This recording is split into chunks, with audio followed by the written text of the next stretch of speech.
Salut à tous, c'est Louis, j'espère que vous allez bien. Aujourd'hui, petite vidéo rapide pour faire le point sur ce qui se passe en ce moment pour le Bitcoin et aussi pour essayer de débriefer par rapport à la belle chandelle verte d'hier. On va donc aller voir le Bitcoin et analyser les fluctuations et vous allez voir c'est très intéressant, voire même presque surprenant.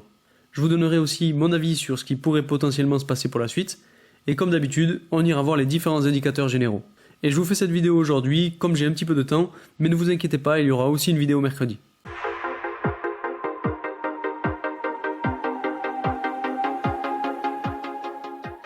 Avant de commencer cette vidéo et comme d'habitude, pour ceux qui ne me connaissent pas, je m'appelle Louis, je fais des vidéos sur toutes les thématiques qui tournent autour de la crypto-monnaie, donc si vous voulez en savoir plus et rester informé en temps réel sur ces thématiques, n'hésitez pas à vous abonner. Aussi, je vous rappelle que je ne suis pas un conseiller en investissement, toutes les informations que je vous donne en vidéo sont simplement à but de divertissement et ne concernent que mon avis personnel, donc faites bien vos propres recherches avant d'investir dans quoi que ce soit. Ceci étant dit, on va aller directement voir la courbe d'évolution du Bitcoin. Et pour faire cette analyse, on va commencer par l'intervalle journalier, parce que c'est ici qu'il y a le plus de choses à voir. Déjà, dans un premier temps, la chose la plus importante à voir, c'est que le prix est venu casser la tendance baissière qu'on avait à peu près depuis mi-avril. Je vous avais dit lors de la précédente vidéo d'analyse que je pensais qu'on irait chercher le support des 25 200 $, avant de bien rebondir, surtout qu'on avait un beau croisement des différentes lignes de tendance, et donc ça aurait été le scénario parfait. Mais je vous disais aussi que la courbe du RSI était venue retester la ligne de tendance baissière, donc juste ici, et que ça pouvait être le signe d'un beau rebond sur le prix. Et finalement, c'est bien ce qu'on a vu, donc pour moi c'est très bon signe qu'on ait vu une si belle cassure à la hausse de cette tendance baissière. Et en fait, si on regarde rapidement sur l'intervalle hebdomadaire, on aurait aussi pu le voir venir, car si on positionne la ligne de tendance haussière qu'on a ici sur les corps de chandelle, on a bien nos 3 points de contact, donc ici, ici et ici, avec donc un beau croisement là aussi entre la tendance baissière qu'on a ici et cette fameuse tendance haussière. Donc c'est vrai qu'on était assez indécis entre un rebond sur les 25 200 $ ou bien un rebond sur le support des 26 500 $, mais ce qui était sûr c'est qu'on aurait eu un rebond un jour ou l'autre. Et là, ce fameux croisement donc avec la tendance baissière et la tendance haussière a permis de voir sortir le prix à la hausse. Si on revient maintenant sur l'intervalle journalier et qu'on essaye de voir ce qui pourrait se passer pour la suite, eh bien déjà ce qu'il faut savoir c'est qu'on est venu se faire rejeter sur un assez gros niveau de résistance situé à environ 28 300 $. Et finalement, si on trace un Fibonacci donc sur toute la dernière poussée à la hausse, on retrouve notre niveau de 0,382 qu'on a juste ici, qui correspond à la ligne de support à environ 26 500 $, mais aussi on retrouve notre ligne de résistance, donc à peu près 28 300 $, qui correspond au niveau de 0,236 de Fibonacci. Et donc pour ce qui est de la suite, il faudra selon moi surveiller très fortement ce niveau des 28 300 $, car il risque de faire corriger le prix. Et aussi ce qu'il faudra regarder, c'est si on ne peut pas retracer une nouvelle tendance baissière un petit peu comme ceci, en se basant donc sur les corps de chandelle, donc à voir comment va se clôturer la journée, mais cette potentielle nouvelle ligne de tendance baissière pourrait amener le prix à continuer de corriger. Et finalement ça ne me choquerait pas tant que ça, parce qu'on pourrait potentiellement avoir une espèce de latéralisation dans le canal entre 28 300 $ et 26 500 $, un petit peu comme ce qui s'est passé entre mi-mars et début avril. Ce qui me fait un petit peu dire ça aussi, c'est que si on regarde les volumes profile, on est revenu dans une zone très forte, comme vous pouvez le voir ici, ce qui voudrait dire qu'on pourrait potentiellement rester dans cette zone un petit moment.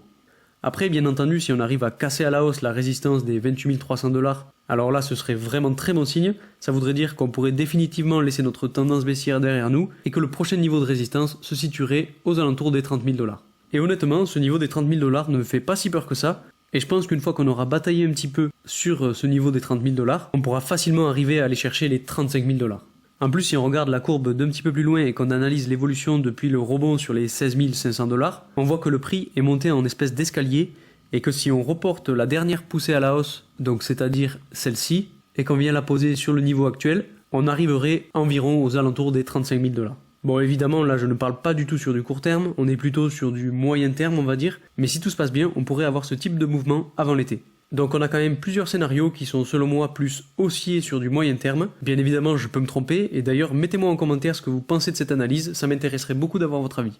Maintenant, pour ce qui est de la Bitcoin dominance, vous voyez qu'on est toujours au sommet de ce canal latéral, et qu'on a même rebondi sur la ligne de support qu'on a juste ici. Donc potentiellement qu'on va retourner chercher la ligne de résistance qu'on a un petit peu plus haut, donc à peu près ici. Et comme je vous l'avais dit dans ma précédente vidéo, selon moi, pour entrer dans une alt season, il faudrait que la dominance du Bitcoin passe en dessous de ce niveau de résistance qu'on a environ ici. Et comme je vous l'avais dit dans ma précédente vidéo, selon moi, pour entrer dans une alt season, il faudrait que la dominance du Bitcoin passe en dessous de cette ligne-là et vienne redescendre pour aller chercher potentiellement cette ligne de tendance, ou même aller encore plus bas. Et finalement, ce serait bien que ça arrive avant l'été et qu'on ait une alt season avant l'été. Je vous parlais aussi d'une espèce de pattern en drapeau sur la dominance du Bitcoin qui ne serait là aussi pas une si mauvaise nouvelle, puisque généralement ce type de pattern est plutôt haussier, ce qui pourrait donc amener la dominance du Bitcoin à sortir de ce canal latéral et qui entraînerait donc une grosse poussée à la hausse du Bitcoin. Et généralement, quand on a une grosse poussée à la hausse du Bitcoin, les altcoins suivent aussi, donc finalement c'est pas si mal.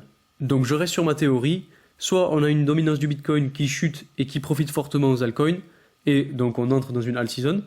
soit la dominance du Bitcoin repart à la hausse, et là on aura sûrement des altcoins qui vont suivre, mais peut-être de façon moins forte. Pour ce qui est des ratios long-short, on voit que ça s'est plus ou moins équilibré depuis la dernière fois. Souvenez-vous, on avait des acheteurs qui étaient largement majoritaires avec presque 70% sur le Bitcoin et l'Ether,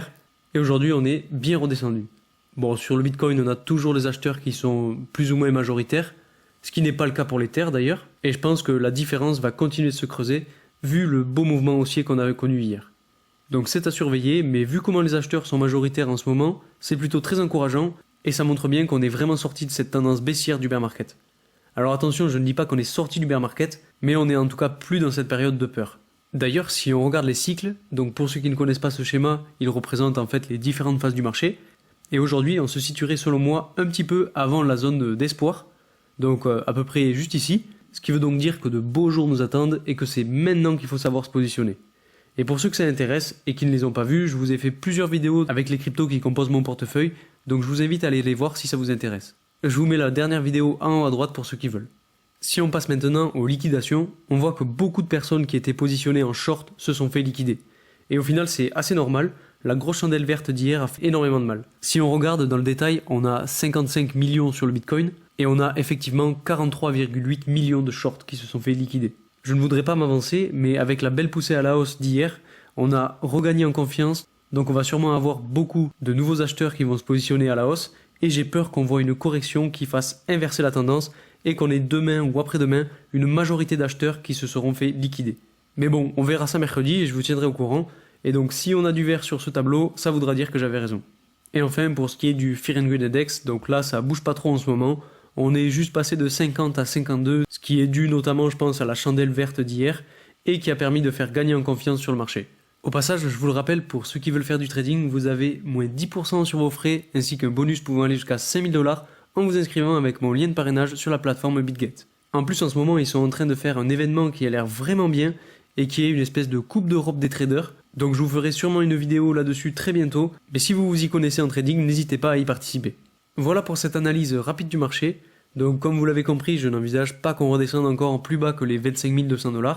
Je pense que ce sera notre niveau de support ultime si jamais le marché venait à corriger une nouvelle fois. Et pour ce qui est de la suite, je pense que notre alt season aujourd'hui est encore envisageable, puisqu'on a quand même pas mal d'indicateurs qui nous montrent qu'elle est sur le point de commencer, et donc que les liquidités sont en train de basculer vers les altcoins. Donc ça reste tout de même une bonne nouvelle, car comme je le disais, c'est maintenant que ça va devenir intéressant, et c'est maintenant qu'il faut savoir se positionner.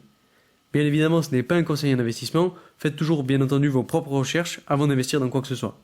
En tout cas, j'espère que cette vidéo vous aura plu, et qu'elle aura pu aussi vous aider à comprendre la situation dans laquelle on se trouve actuellement. Si c'est le cas, n'hésitez pas à mettre un like, à vous abonner, et à mettre en commentaire si vous voulez que je continue à faire ce type de vidéo où j'analyse de plus près les courbes des cryptos ainsi que les indicateurs. Merci encore pour votre soutien, et moi je vous dis à très vite pour une nouvelle vidéo. Salut!